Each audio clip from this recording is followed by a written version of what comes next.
లేదు తనకి. మరి తనకి హెల్పింగ్ ఎలా చేస్తుంది ఎంఐ? మళ్ళీ ఎంఐ ఫస్ట్ ప్లేయర్ కదా, ఏమైంది ఆమెకు సహాయం చేయటం అని వాళ్ళంతా ఫ్రెండ్స్ మాట్లాడుకుంటూ ఉన్నారంట.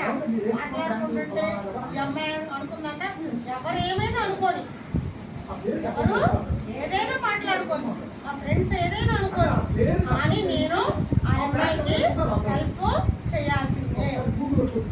ఆ అమ్మాయికి నేను హెల్పింగ్ గా నేను ఉంటాను, నేను దేవుని ప్రేమ కలిగి ఉన్నాను అని అనేసి ఆ అమ్మాయి కూడా ఆ యొక్క గేమ్స్ లో కానీ ఏదైనా అవసరమైనవన్నీ కానీ వస్తువులు కానీ ఆ అమ్మాయికి తీసుకొచ్చి అవన్నీ ఇస్తూ ఉందన్నమాట. అట్లా మనము కూడా ఇక్కడ ఏంటంటే అర్థమైంది మీకు మోరల్ ఏంటంటే, మనము కూడా ఎవరైనా కుష్ఠ రోగులైనా పుట్టి వాళ్ళైనా పుట్టి వారైనా ఎవరైనా మనకి తెలిసిన వాళ్ళు కాకపోయినా వాళ్ళకి మనం ఏం చేయాలి?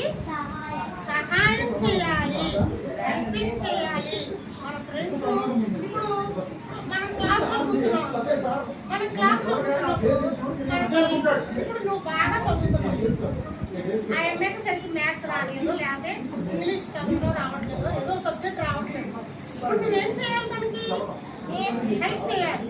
కానీ నేను ఎందుకు చేస్తాను, నేను ఎందుకు చెప్పాలి?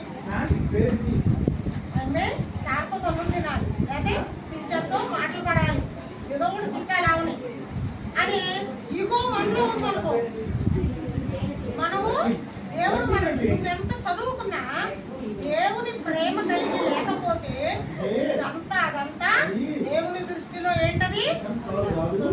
హీరో కదా. మనం చిన్ననాటి నుండే దేవుని యందు ప్రేమ కలిగి దయగలిగి ఇతరుల పట్ల, మన ఫ్రెండ్స్ పట్ల, మన ఇంట్లో వాళ్ళ పట్ల, మన తల్లిదండ్రుల వాళ్ళ పట్ల, మన పక్కన వాళ్ళ పట్ల, ముసలి వాళ్ళు ఉంటారు, వృద్ధులు లేవలేని స్థితిలో ఉంటారు, వాళ్ళందరికీ మనం ఏం చేయాలి?